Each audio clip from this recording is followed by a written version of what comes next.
کیا آپ یا آپ کے بچے قرآن سیکھنا چاہتے ہیں؟ جو حضرات ابھی تک قرآن کریم نہیں سیکھ سکے یا اپنے بچوں کی قرآنی تعلیم کے لیے فکر مند ہیں تو گھر بیٹھے 30 منٹ روزانہ دے کر قرآن کریم تجوید اور ترجمے کے ساتھ سیکھ سکتے ہیں اور حفظ بھی کر سکتے ہیں۔ حضرت علی رضی اللہ عنہ نے ارشاد فرمایا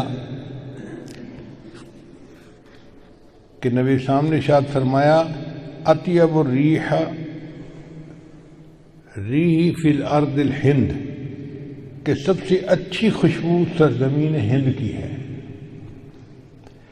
یہ حاکم کی روایت ہے۔ علامہ اقبال نے اسی کو کہا تھا، میرے عرب کو آئی ٹھنڈی ہوا جہاں سے، میرا وطن وہی ہے، میرا وطن وہی ہے۔ یعنی نبی علیہ السلام نے ارشاد فرمایا کہ مجھے اس طرف سے ٹھنڈی ہوا آتی ہے۔ تو آقا صلی اللہ علیہ وسلم کا یہ فرمانا کوئی بشارت رکھتا ہے۔ چنانچہ اگر سعودی عرب کے مشرق میں دیکھیں نا تو 4 ملک بنتے ہیں۔ ایک تو ہندوستان بنتا ہے، مگر اس میں تو چونکہ ہندوؤں کی اکثریت ہے، سکھوں کی اکثریت ہے، مسلمان اگرچہ 20 کروڑ ہیں مگر وہ ان میں تحلیل ہو جاتے ہیں، پتہ ہی نہیں چلتا کہ مسلمان ہیں یا نہیں۔ ہر معاملہ وہاں ہندوؤں کے ہاتھ میں ہے، تو ہندوستان تو آپ ایک طرف کر دیں۔ پھر اس کے بعد دوسرا ملک ہے ایران۔ ایران میں شیعوں نے ایسا قبضہ کیا ہوا ہے کہ وہ شیعت کے اندر لپٹے ہوئے ہیں، لہذا وہ بھی آؤٹ آف کویسچن ہو گیا۔ اب باقی 2 ملک رہ جاتے ہیں، ایک پاکستان اور ایک افغانستان۔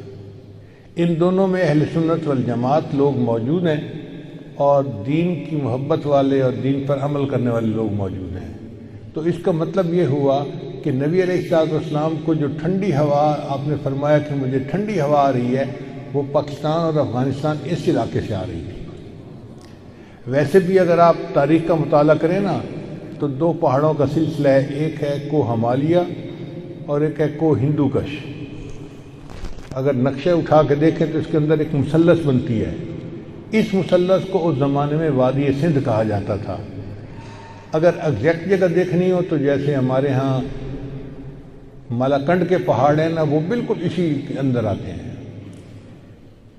تو گویا نبی علیہ السلام نے فرمایا کہ مجھے اس طرف سے ٹھنڈی ہوا آ رہی ہے۔ ٹھنڈی ہوا کا کیا مطلب کہ یہاں سے دین کی محنت اٹھے گی اور بالآخر پوری دنیا کے اندر دین پھیلنے کا ذریعہ بن جائے گی۔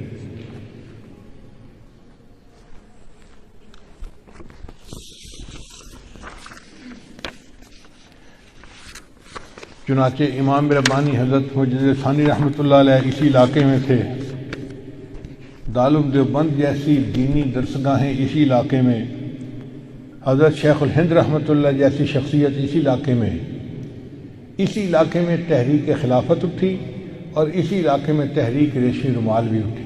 چنانچہ ابن ماجہ کی روایت ہے، نبی صاحب نے ارشاد فرمایا یخرج ناس من المشرق فیوطئون للمہدی، کہ مشرق سے لوگ نکلیں گے جو امام مہدی کی راہ کو ہموار کریں گے۔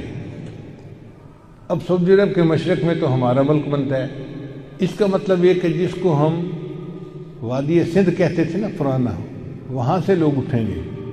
یہ پاکستان اور افغانستان کے درمیان کا ایک علاقہ بنتا ہے۔ اللہ ایمان والوں کو یہاں سے اٹھائیں گے اور پھر وہ امام مہدی کے آنے کی راہ ہموار کریں گے۔ بیت المقدس 3 مرتبہ فتح ہوا۔ ایک مرتبہ عربوں نے فتح کیا حضرت عمر رضی اللہ عنہ کے زمانے میں بغیر لڑائی کے، کافروں نے چابیاں ہی حوالے کر دی تھیں۔ دوسری فتح پھر کردستان کا ایک نوجوان تھا جس کا نام تھا صلاح الدین ایوبی، اس نے صلیبی جنگیں لڑی اور کافروں سے بیت المقدس کو فتح کروا لیا۔ اب تیسری مرتبہ وہ پھر فتح ہوگا اور ہمارا یہ گمان ہے کہ اللہ تعالیٰ یہ اعزاز پاکستان کے لوگوں کو عطا فرمائیں گے۔ چنانچہ ابن ماجہ کی روایت ہے، نبی صاحب نے ارشاد فرمایا یخرج ناس من المشرق فیوطئون للمہدی، کہ مشرق سے لوگ نکلیں گے جو امام مہدی کی راہ کو ہموار کریں گے۔ اب سعودی عرب کے مشرق میں تو ہمارا ملک بنتا ہے، اس کا مطلب یہ کہ جس کو ہم وادی سندھ کہتے تھے نا پرانا، وہاں سے لوگ اٹھیں گے۔ یہ پاکستان اور افغانستان کے درمیان کا ایک علاقہ بنتا ہے۔ اللہ ایمان والوں کو یہاں سے اٹھائیں گے اور پھر وہ امام مہدی کے آنے کی راہ ہموار کریں گے۔ بیت المقدس 3 مرتبہ فتح ہوا۔ ایک مرتبہ عربوں نے فتح کیا حضرت عمر لانو کے زمانے میں بغیر لڑائی کے، کافروں نے چابیاں ہی حوالے کر دی تھی۔ دوسری سطح صرف کردستان کا ایک نوجوان تھا جس کا نام تھا صلاح الدین ایوبی۔ اس نے صلیبی جنگیں لڑیں اور کافروں سے بیت المقدس کو فتح کروا لیا۔ اب تیسری مرتبہ وہ پھر فتح ہوگا، اور ہمارا یہ گمان ہے کہ اللہ تعالیٰ یہ اعزاز پاکستان کے لوگوں کو عطا فرمائے۔ علامہ اقبال نے بہت خوبصورت شعر کہا ہے فارسی میں، خضر وقت از خلوت دشت حجاز آید برو۔ خضر وقت سے مراد امام مہدی۔ خضر وقت از خلوت دشت حجاز آید برو، کاروان زی وادی دور و دراز آید برو۔ یعنی زی عظیم یہ کارواں جو ہے نا یہ دور دراز سے آئے گا اور حجاز کے اندر آ کر یہ برآمد ہوگا۔ حدیث مبارکہ میں بھی ہے کہ امام مہدی آئیں گے مگر وہ چھپے ہوں گے، اپنے آپ کو چھپائیں گے۔ پہلے مدینہ طیبہ میں ہوں گے مگر وہ وہاں سے مکہ مکرمہ اس لیے آ جائیں گے کہ لوگ مجھے پہچاننا نہیں، چھپ رہے ہوں گے لوگوں سے کہ لوگ مجھے دیکھ نہ لیں، پہچان نہ لیں۔ لیکن جب مکہ مکرمہ میں وہ طواف کر رہے ہوں گے تو وہ حجر اسود کے قریب آئیں گے تو ایک غیب سے آواز آئے گی کہ لوگوں یہ مہدی ہیں تو ان کی بیعت کر لو، تو لوگ ان کے ساتھ بیعت کر لیں گے اور پھر ان کے ساتھ ایک لشکر شروع ہو جائے گا۔ یہ لشکر ایسا ہوگا کہ جس نے بالآخر بیت المقدس کو فتح کرنا۔ حدیث مبارکہ میں ہے کہ کالے جھنڈے یہ نیتر لوگ اٹھیں گے اور وہ اس کو جا کر بیت المقدس کے اندر گاڑیں گے، یعنی امام مہدی کے ہاتھ پہ اللہ تعالیٰ بیت المقدس کو فتح کروائیں گے۔ پھر امام مہدی موجود ہوں گے تو ان کی موجودگی میں حضرت عیسیٰ علیہ السلام بھی آئے گے۔ دمشق کی ایک مسجد ہے، اس مسجد میں وہ نماز کے لیے کھڑے ہوں گے، تکبیر کہی جائے گی تو اتنے میں حضرت عیسیٰ علیہ السلام اس مسجد کے مینارے کے اوپر اتریں گے آسمان سے، تو امام مہدی ان کو کہیں گے کہ آپ نماز پڑھائیں، اور وہ امام مہدی کو کہیں نہیں کہ آپ نماز پڑھائیں۔ چنانچہ حضرت عیسیٰ علیہ السلام کے حکم پر امام مہدی نماز پڑھائیں گے۔ یہ اعزاز ملے گا ان کو کہ حضرت عیسیٰ علیہ السلام ان کے پیچھے نماز ادا کریں۔ اب حضرت عیسیٰ علیہ السلام نبی علیہ السلام کی شریعت کے مطابق یہاں پر زندگی گزاریں گے۔ یہ ان کے لیے بھی اعزاز کہ انہوں نے دعا مانگی تھی کہ اللہ مجھے اپنے محبوب کی امت میں ہونے کا شرف عطا فرما، تو اللہ نے ان کو آسمانوں پہ بلا لیا اور پھر اللہ ان کو دوبارہ بھیجیں گے تاکہ وہ اس شرف کو حاصل کر سکے۔ پھر حضرت عیسیٰ علیہ السلام بیت المقدس آئیں گے، اتنے میں دجال بھی آ جائے گا۔ اب دجال جو ہے وہ پوری دنیا کے اندر کفر کو پھیلائے گا۔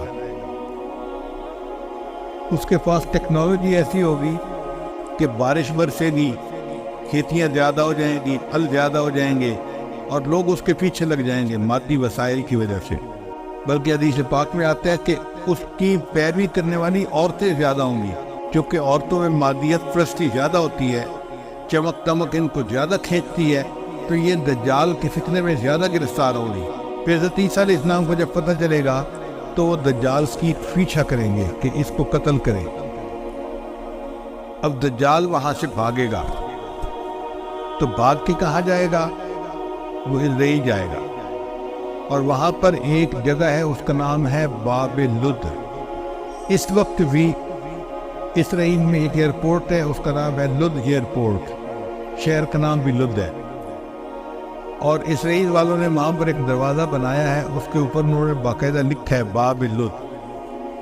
1400 سال پہلے نبی علیہ السلام نے فرما دیا کہ اس جگہ پر دجال پہنچے گا تو عیسیٰ علیہ السلام وہاں پر اس کو قتل کر لیں۔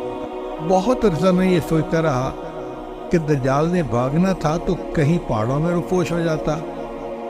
رشیا کے پہاڑ ہیں، دوسرے ملکوں میں پہاڑ ہیں، پہاڑی سلسلے تو بہت ہیں پوری دنیا میں، تو یہ مقام لد کا کیا مان؟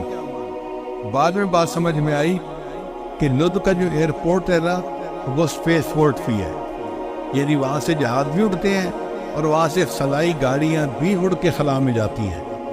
اس کا مطلب یہ کہ دجال یہ چاہے گا کہ میں لد پہنچوں اور وہاں سے اسپیس شپ میں بیٹھ کے میں خلا میں چلا جاؤں، کیونکہ دنیا تو مجھے یہ نہیں چھوڑیں گے، تو میں یہاں دنیا سے چلا ہی جاؤں۔ تو اس کی کوشش یہ ہوگی کہ میں یہاں سے خلا میں چلا جاؤں، مگر اللہ تعالیٰ فضل فرمائے گے اور عیسیٰ علیہ السلام اس کو اپنی فلائٹ لینے سے پہلے لط کے مقام پہ قتل کر لیں۔ پھر اس کے بعد عیسیٰ علیہ السلام بیت المقدس کے تخت پر بیٹھ کر پوری دنیا کے فیصلے کرے گا۔ پوری دنیا کی حکومت عیسیٰ علیہ السلام کے ہاتھ میں ہوگی۔ پھر عیسیٰ علیہ السلام صلیب کو توڑیں گے اپنے ہاتھوں سے، اور پھر یہود و نصارہ میں جو ان کی مخالفت کرے گا اس کو وہ قتل کریں گے، حتیٰ کہ ایک ایسا وقت آئے گا کہ پوری دنیا میں ایک بھی بندہ غیر مسلم نہیں رہے گا، سارے مسلمانوں۔ اس وقت اتنی برکتیں ہوگی، حدیث پاک میں آتا ہے کہ ایک گائے کا دودھ پورے خاندان کے لیے کافی ہو جائے گا۔ اب یہ بات تو سمجھ میں آتی ہے، آج ایسی گائے بن گئی ہیں جو 100 لیٹر دودھ دیتی ہیں ایک دن میں۔ اب 100 لیٹر تو واقعی پورے خاندان کے لیے کافی ہے، 40-50 گھروں کے لیے کافی ہو جاتا۔ یہ باتیں نبی سامنے اس وقت فرمائی جب کہ لوگوں کو اس کا تصور بھی نہیں ہو سکتا تھا۔ میرے آقا صلی اللہ علیہ وسلم کی نگاہ کیسی تھی؟ یہ نگاہ نبوت تھی جو بہت دور دیکھ لیتی تھی، کہ 1400 سال پہلے بیٹھ کر ایسی باتیں تھیں جیسے آج اپنی آنکھ سے دیکھ کے کوئی بندہ باز کر رہا ہوتا۔ پھر عیسیٰ علیہ السلام فوت ہو جائیں گے، اور اس کے بعد جو بگاڑ آئے گا نا وہ پرماننٹ بگاڑ ہوگا، اور اس کے بعد پھر قیامت قائم ہوگی علی شرار الناس، ان لوگوں پر جو سب سے زیادہ شریر لوگ ہوں گے۔ تو ایسے لگتا ہے حالات سے کہ قیامت کے بڑی بڑی نشانیاں پوری ہو گئی، اب امام مہدی کے آنے کا وقت بہت قریب ہے۔